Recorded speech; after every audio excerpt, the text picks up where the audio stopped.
Hello. In this podcast we're going to be talking about making some herbal potions or ritual libations. For these we're going to use two herbs that are fairly commonplace, you've probably heard of them. For the first potion, which is Chase the Green Fairy, we're going to be using wormwood absinthium, and for the second one, which is the famous Maybowl punch, we'll be using woodruff. Now, I was going to take you out in the garden to show you the plants in particular so you could see exactly what they were, but this being England and the summer, there's a gale blowing outside, and having recorded it out there once, you couldn't hear a word I was saying. So what I've done is I brought a few bits of the sprigs of the plants in. Now, the wormwood family has got a big family and we grow most of the plants that are relevant to us. But this is the one we want for Chase the Green Fairy, which is Absinthium wormwood. And it's a beautiful plant. It's particularly relevant to us because this plant is aligned with Lilith, who is the goddess of our coven. So it's particularly useful. We grow quite a bit of it because our Majesty uses an awful lot of this in ritual incense that he makes for hearth rituals. Now, this plant is a 3-year-old plant and we've had a fantastic harvest from it this year, despite the fact we've had an absolutely rubbish summer. But when you want to harvest this for either incense or for this particular potion, what you want is the top 2 or 3 inches of the plant with the new leaves, the new flower heads. Those are the most potent. Now, this plant, well, it smells absolutely wonderful. It's a really powerful plant. And this plant is wonderful. You should grow it if you get a chance. I have seen them growing wild in this country. They're pretty rare.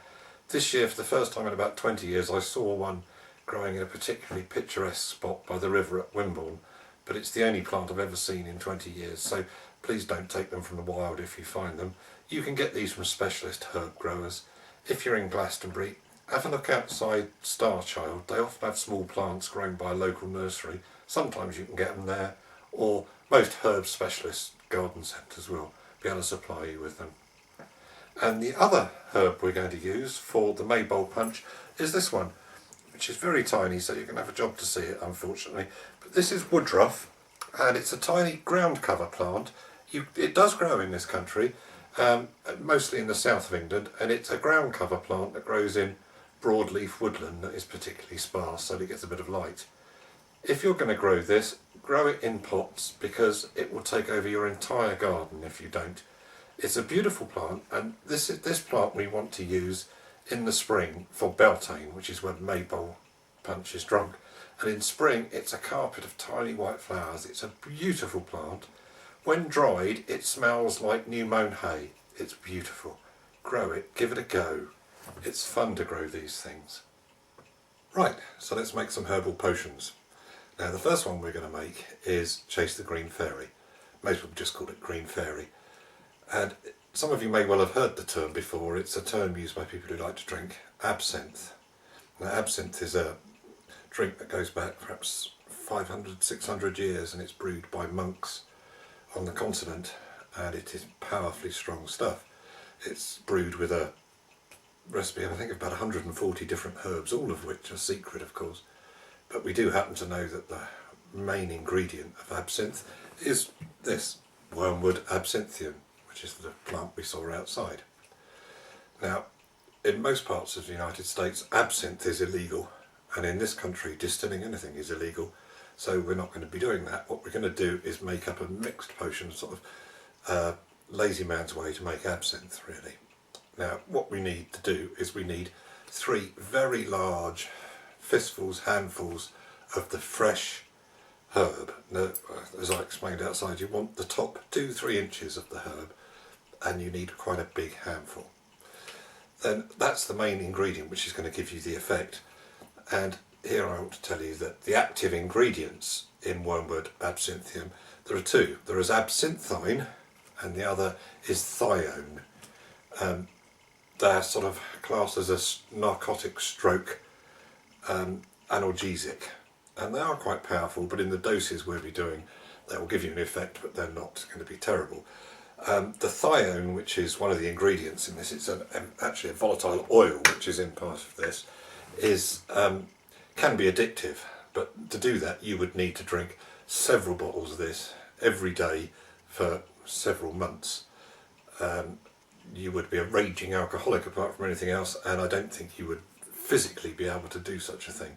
So in moderation, in ritual, several large glasses of this is not going to do you any harm, and it will actually give you quite surprising results. So now how do we make it? We've got our big 3 handfuls of this fresh herb, or failing that, if you haven't got time when the herbs are fresh, you can dry them, but if you're going to use dried herbs, and this is the same for almost every concoction you'll ever need a herb for, dried herbs are more powerful. Basically, the water content of the herb is gone, so if you're going to use 3 big fresh handfuls, if you're going to use dried, you use 1. It's a third because it is approximately 3 times as strong. Now you need to use the way to release the absinthium and the thione in this plant is with alcohol. You could use any alcohol at all if you liked, but the best one is the purest form of vodka. Now some vodkas are quite expensive. I mean, you could go to Tesco's and buy your own cheap Tesco's home brand vodka. Won't be the same, it's not as nice. There are 2 ones I would recommend. Smirnoff Blue Label, excellent, beautiful vodka, nice and smooth, very strong, but I personally prefer Polish vodka. Zabrowska is probably the best vodka. It's been brewed since, or distilled I should say, since about the 14th century, and to it they add a leaf of bison grass. So if you wander, I think you can get it in Tesco's, or most major big supermarkets will sell it. It's called bison grass vodka, and there'll be a slight tinge to it. It's not perfectly clear. So having got your vodka, you then need to put it inside one of these large Kilner jars, preferably not with all this stuff in, making sure it's clean. Put the whole bottle in. Then you put in your 3 big handfuls of wormwood absinthium. Seal it up, give it a good shake, and then leave it. Put it on your kitchen worktop, not in sunlight, not in warmth, just anywhere handy. And then every morning and every evening, give it a very vigorous shake up.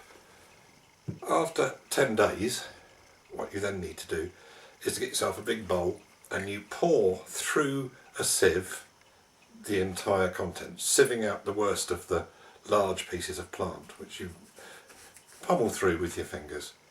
Then you've got your liquid, which is still going to have loads of bits in. So cover your sieve with some muslin or a pair of tights and do it again. Pour it all through, let it soak through, squeeze out the muslin, squeeze out the tights. You might need to do that 2 or 3 times before you get what you think is a clear looking green liquid. Beautiful. Then bottle it back up in the bottle of the Zabrowska vodka that you bought, having washed off the labels, because we need to know, write on it, whatever it is, so that you know exactly what's in it, and you'll have a nice green liquid. Then put that in a cupboard, leave it alone for 1 full moon. Don't touch it, don't disturb it.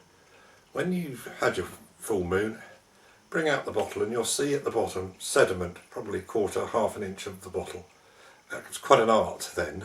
Those of you who are wine buffs will be used to pouring the wine off sediment. So pour off the vodka into a bowl very, very gently so that you don't disturb the sediment, and all you get is the sediment back in the bottle. Chuck that away, wash out the bottle carefully, pour the vodka back in. Now you will have lost a certain bit, it'll probably come to about here. Just top it up with water, that's fine. Print out, I know you've all got computers, print out a nice label. Here for instance, nice fairy looking, and she's green. Put what it is you've made on it, and here is your bottle of green fairy. Beautiful. I'm not going to waste some of this by having it now, but when do you use it? How do you use it? Well, it's not just a simple matter of just drinking it like you would normally. This is very powerful vodka, so it's strong vodka. It will blow the back of your throat off. What you need to do is get yourself a tall glass, pour a small measure of perhaps an inch in the bottom of a tall glass. Get yourself a metal tea strainer, put it over the top, add some ice cubes in the top of the strainer. Then, on your preference, get iced water or iced lemonade, pour it slowly over the ice cubes, and you will probably put 5 times as much of that as you do the vodka or green fairy. If you've done it well and you've done it properly and the iced water is truly iced water. Having gone through the sugar, you should end up with a milky looking liquid, much like Pernod does when you add water to it.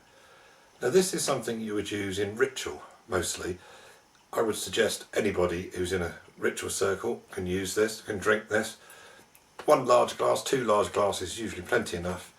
And when you do, if you're all doing it, you can then, it's an aid to scrying.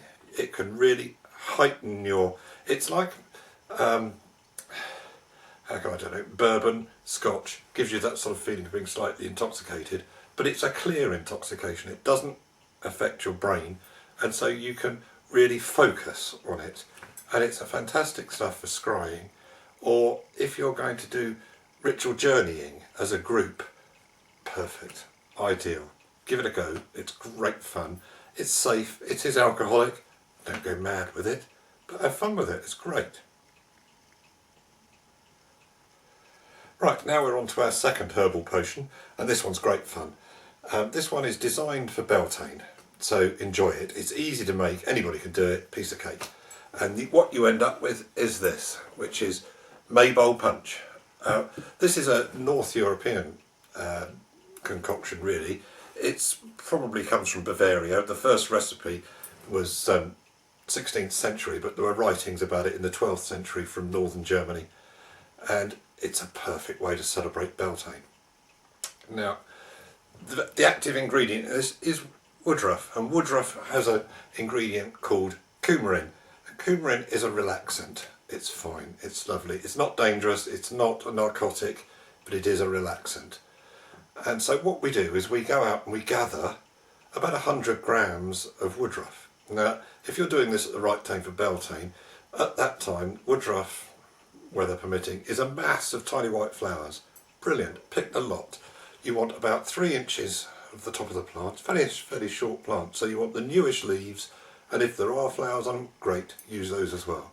Then get yourself a large kilner jar, or preferably even larger than this really. As long as it's sealable, you can use a large plastic jar, but glass is nicer. Plop them all in, that's 100 grams of the woodruff. Then get yourself a litre bottle of sweet white wine. Don't buy Tesco's $2.99 rubbish, buy something fairly decent. And also a bottle of dry white wine. Now first of all, pour in the sweet white wine and allow it to settle for a minute or two. Then you want half a bottle of dry white wine. The other half you can just drink as you go and have some fun. Pour it in, seal it, give it a good shake.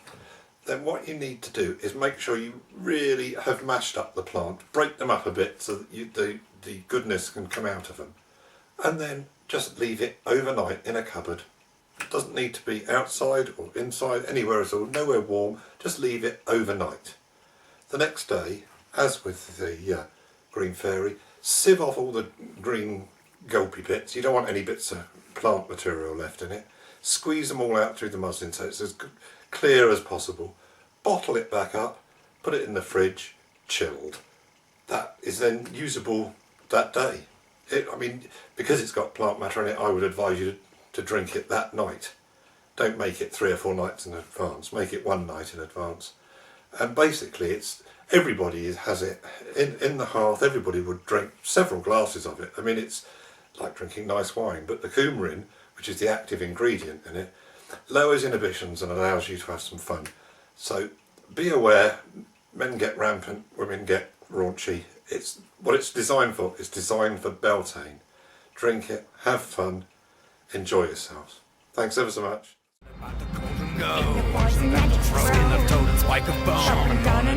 Serpent tag and dancing that effigy of beats and let double trouble you bubble in a witch's brew.